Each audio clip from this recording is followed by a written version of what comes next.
To Kerala ಹೋಗೋ road ಅದು. ಅದು ಇವ್ರದ್ದು. ಇನ್ನು ಅಲ್ಲಿ ನಡೆಯಕ್ಕಿಲ್ವಾ ಕುಂಟೆಯಾಗ? ಸಿಟಿ ಜಾಗ ನಡೀತದೆ. ಅಲ್ಲ ಕುಂಟೆ 20 ಲಕ್ಷ ಅಂದ್ರೆ ಅಲ್ಲಿಗೆ ಎಕರೆ ಎಷ್ಟಾಯ್ತಣ್ಣ? 8 ಕೋಟಿ ಆಯ್ತು ಅಣ್ಣ. 8 ಕೋಟಿ ಆಯ್ತು. ಅದದ್ದು 8 ಕೋಟಿ ತಗೊಳ್ಳೋನು ಹೆಚ್ಚು ಕಮ್ಮಿ ಅಫಿಷಿಯಲ್ಸನೇ ದಪ್ಪ ದುಡ್ಡನೇ ಬರಬೇಕು. ಸಣ್ಣ ದುಡ್ಡನೇ ಆಗಲ್ಲ. ದಪ್ಪ ದುಡ್ಡನೇ ಬರಬೇಕು. ಎಲ್ಲ ಸ್ಟ್ಯಾಂಡರ್ಡ್ ಗೌರ್ಮೆಂಟ್ ಕೆಲಸ ಒಂದು 50 ಕೋಟಿನೂ 8 ಕೋಟಿ ತಗೋಬೋದು. ಅದೇ ಆ ದುಡ್ಡು ಮಡಗಿರೋನು ದುಡ್ಡು ಕೋಟಿ ಇರೋರಿಗೆ ಅಲ್ಲಿ ಹಾಕಿಲ್ಲ. ಅಲ್ಲ 100 ಕೋಟಿ ಮೇಲೆ ಇರೋರಿಗೆಲ್ಲ 50 ಕೋಟಿ ಚೀಪು ನಾನು ಹೇಳ್ತಿರ್ಲಿ ಹಾಕಿಲ್ಲ. ಅಟ್ ಪ್ರೆಸೆಂಟ್ ಅದೇ 4.5 ಎಕರೆ ಜಮೀನು ಐತೆ. ಅವನು ಲಂಸಮಾಗಿ ಮಾರ್ತಾನೆ 5 ಲಕ್ಷ ರೂಪಾಯಿಗೆ ಕುಂಟೆ. ಒಳ್ಳೆ ಜಾಗ. ಅದಕ್ಕೆ 20 ಲಕ್ಷ ಅಲ್ಲ ಕುಂಟೆ. ಅದೇ ಫ್ರಂಟು ಯಾರು ತೋಟ. ತೋಟ ಅದು ಬೇರೆ ಇದು ಬೇರೆ. ಅದೇ ಊರಲ್ಲಿ ಇನ್ನೊಂದು ಇದು ಇನ್ನೂ ಊರೊಳಗೆ ಐತೆ. ಅದು ಒಂದು ತೋಟಕ್ಕೆ ಒಂದು ಸ್ವಲ್ಪ ಅಲ್ಲಿಂದ ಇಲ್ಲಿಗೆ ಗಂಟು ಬರಬೇಕು ಅನ್ಕೋ. ಇವ್ರ ಮನೆ ತಕ್ಕ ಬರಬೇಕು. ಇನ್ನೊಂದು ತೋಟ ರೋಡ್ಗೆ ಸಿಗ್ತದೆ. ಅದ ಬರೀ 5 ಲಕ್ಷ ಕುಂಟೆ. ಲಂಸಮಾಗಿ 4.5 ಎಕರೆ ಮಾರ್ಬೇಕಲ್ಲ ಅವನು. ಈಗ ಫ್ರಂಟ್ ಇರೋ 20 ಲಕ್ಷ ಕೊಡ್ತೀವಿ. ಹಿಂದಕ್ಕೆ 10 ಲಕ್ಷ ಆಯ್ತದೆ. ಅದರಿಂದಕ್ಕೆ 5 ಲಕ್ಷ ಆಯ್ತದೆ. ಅದರಿಂದಕ್ಕೆ 2.5 ಲಕ್ಷ ಆಯ್ತದೆ. ಅದಕ್ಕೆ ಲಂಸಮಾಗಿ ಹೇಳ್ತಾರೆ ರೈಟ್ನ. ಗದ್ದೆ ಹೆಂಗೆ ನಿಮ್ ಕಡೆ? ಎಲ್ಲ ಒಂದೇ ರೈಟು. ಗದ್ದೆಗೂ 20 ಲಕ್ಷವಾ? ಗದ್ದೆ ಕಮ್ಮಿ ಅಲ್ಲ? ಅದಕ್ಕೆ ಕಮ್ಮಿ ತೋಡ್ತಾರೆ. ಗದ್ದೆ ಕುಂಟೆ ಕಮ್ಮಿ ತಾನೆ. ಈಗ ಇಲ್ಲಿ 20 ಲಕ್ಷ ಸೈಟ್ ಹಾಕಿಲ್ವಲ್ಲ ಗದ್ದೆ? ಅಲ್ಲ ಇಲ್ಲಿ ಸೈಟು ಅಂದ್ರೆ ಇನ್ ಕೆಳಗಡೆ ಗದ್ದೆ ಇರೋವು ಅವು ಕಮ್ಮಿ. ರೋಡ್ ಪಾಯಿಂಟ್ ಅಲ್ಲಿ ಇರೋ 2 ಲಕ್ಷ, ವಾಳಿಕಿರೋವು 50, 1 ಲಕ್ಷ. ಇಲ್ಲಿ 2 ಲಕ್ಷದಲ್ಲಿ ಕೊಡ್ಸಪ್ಪ ನಂಗೆ. ಇಲ್ಲಿ ಏನ ಇಲ್ಲಿ 2 ಲಕ್ಷದಲ್ಲಿ ಕೊಡ್ಸಪ್ಪ. ಇಲ್ಲಿ ಕೊಡೋರು ಇಲ್ಲಿ ಅದನ್ನೇ ಮಾತಾಡಿ. 2 ಲಕ್ಷ ಈಗ ಯಾರು ಗದ್ದೆ ಕೊಡಕಿಲ್ಲ.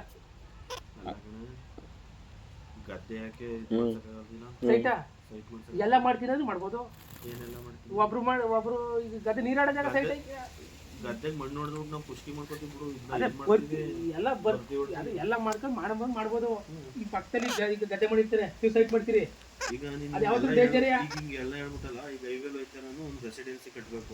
ಕಮರ್ಷಿಯಲ್ ಏನ್ ಮಾಡ್ತಾನೆ ಅವನು? ಗದ್ದೆನೇ ಇರ್ತದೆ. ಅವ್ನು ಕಮರ್ಷಿಯಲ್ ಮಾಡ್ಬೇಕು. ಇದನ್ನ ಅದೇನ್ ತಗೊಬಿಡ್ತಾನೆ ಮತ್ತೆ ಗದ್ದೆಯ ಕಮರ್ಷಿಯಲ್ಗೆ ಹೆಂಗ್ ಕೊಟ್ಬಿಡ್ತಾರೆ ರೆಸಿಡೆನ್ಸಿಗೆ ನಿಮ್ಗೆ?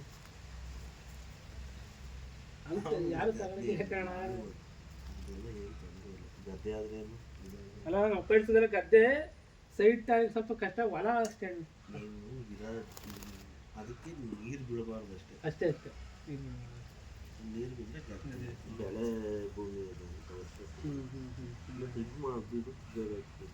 ಖುಷ್ಕಿ ಅಂತಾರೆ. ನಿಮ್ಮ ಎಷ್ಟಿದೆ? ಖುಷ್ಕಿ ಅಂದ್ರೆ ಹೊಲ ಅಲ್ಲ. ತರಿ ಅಂದ್ರೆ ಹೊಲ. ಖುಷ್ಕಿ ಅಂದ್ರೆ ಗದ್ದೆ. ಬಾಗಾಯ್ತು ಅಂದ್ರೆ ತೋಟ. ನಿಮ್ಮ ಎಷ್ಟೈತೆ ಭೂಮಿ? ನಮ್ದಿಲ್ಲ. ಒಂದು ತೊಟ್ಟು ಇಲ್ವಾ? ಒಂದು ಕುಂಟೆನೂ ಇಲ್ವಾ? ಮನೆ ಐತೆ. ಸ್ವಂತ ಮನೆ. RCC ಹಂಚು.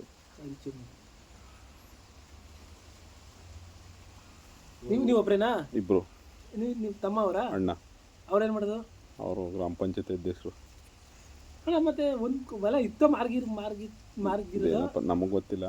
ನಮ್ಮ ಅಪ್ಪ ಏನು ಮಾಡ್ಕೋತ ಗೊತ್ತಿಲ್ಲ. ಅವೆಲ್ಲ ಮಾರಿರ್ತಾರೆ ಹಿಂದೆ ಇರ್ತದೆ. ಮಾರ್ಕೊಂಡಿರ್ತಾವೆ ಅಷ್ಟಕ್ಕೆ. ನಾವು ಆದರ್ಶ ಹೇಳಿದ್ದು ಯಾರು ನೋಡಿ ಅಂತ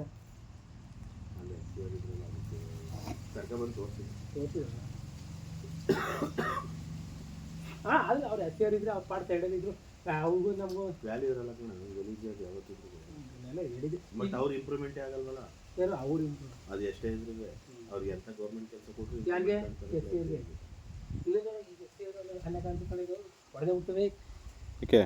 ಗನ್ನಿ ಅವ್ರ ಮುಂದೆ ಹೋಗಿ ಹೊಡೆದು ಬಿಡ್ತಾರೆ ಕಣ. ಈಗ ನಾವೇನ್ ನಮ್ದತ್ತೆ ನಿಮ್ದತ್ತೇನು ಅವೆಲ್ಲ ಭಾರಿ ಕಷ್ಟ. ಈಗ ನನ್ನ ಮುಂದೆ ಫಸ್ಟ್ ನಡೀತಿತ್ತು. ಈಗ ಭಾರಿ ಕಷ್ಟ. ಈಗ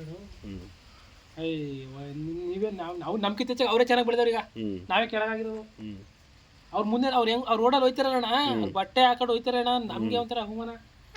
ಮೋದಿ ಬಯ್ಯನ ಸುಮ್ಮನೆ ಮೀಸಲಾತಿ ತೆಗಿಲಿ ತೆಗಿಸ್ಬಿಟ್ಟು ಜನರಲ್ ಹಾಕ್ಸ್ಕೊಳ್ಳೋದು ಏನು ಅವಮಾನ. ಅವ್ರ ಮುಂದೆ ಹೆಂಗ್ ಹೋಯ್ತಾರ ಗೊತ್ತಣ್ಣ. ನಾವು SC ST ಆಗ್ಬಿಡೋಣ. ಹೆಂಗದು ಆಗೋದು ಮನ್ಸು ಒಪ್ಪದಣ್ಣ.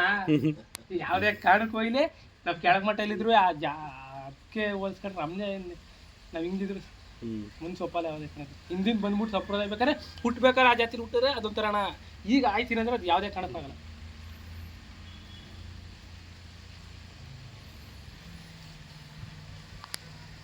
ಆಮೇಲೆ ಅಣ್ಣ ಈಗ ಕೆಲವರು ಔಟ್ ಅಷ್ಟೇ ಅವ್ರಿ ಇಲ್ಲಿ ಆಲಿ ಕ್ರಿಶ್ಚಿಯನ್ಸ್ ಕನ್ವರ್ಟ್ ಆಗ್ತಾರೆ, ಕನ್ವರ್ಟ್ ಆಗೋರೆ ಎಂತ ಹತ್ಕೊಳ್ಳಿ ನಿಮ್ಮ ಸೈಡಲ್ಲಿ ಎಲ್ಲ ಆಗೋರೆ ತುಂಬ ಜನ ಡೋರ್ನಳ್ಳಿಗೆಲ್ಲ ಹೋಗ್ಕಲ್ ಶುಕ್ರವಾರ ಕನ್ವರ್ಟ್ ಆಗೋರೆ ಈಗೆಲ್ಲ. ಈಗ ನಮ್ಗೆ ಇಲ್ಲಿ ಗೊತ್ತಾಗಲ್ಲ, ನಮಗೆ ಅಲ್ಲಿ ಚರ್ಚ್ ಹತ್ರಕ್ಕೆ ಹೋದ್ರೆ ಗೊತ್ತಾಯ್ತದೆ ಇವಾಗ ಹೊಸ ವರ್ಷಕ್ಕೆ ಕಂಟಿನ್ಯೂಸ್ ಆಗಿ ಒಂದು ವಾರ ಹೋದ್ರೆ ಸಾಕು ಸುಮ್ಮನೆ. ಬತ್ತದಲ್ಲಿ ಕ್ರಿಸ್ಮಸ್ ಹಬ್ಬ ಈಗ ಬರ್ತದೆ ನೋಡಿ. ಅವರು ಯಾರ್ಯಾರು ವಿನೋದ್ ಅಂಟೋನಿ ಆಮೇಲೆ ವಿನೋದ್ ಅಂಟೋನಿ ಅಂತ ಯಾರ್ಯಾರು ಹೆಸರು ಇಟ್ಕೊಂಡಿರ್ತಾರೆ ಹೆಸರು ಮುಂದೆ ನಮ್ಮ ಕನ್ನಡದ ಹೆಸರು ತರ ಕಾಣಿಸ್ತದೆ, ಅವರೆಲ್ಲ ಇದಾಗಿರೋ. ಬಟ್ ಕ್ರಿಶ್ಚಿಯನ್ಸ್ ಆಗಿರೋರು ಹಂಗೆ ಇಟ್ಕೊಳ್ಳಲ್ಲ, ವಿನೋದ್ ಪನೋದಿ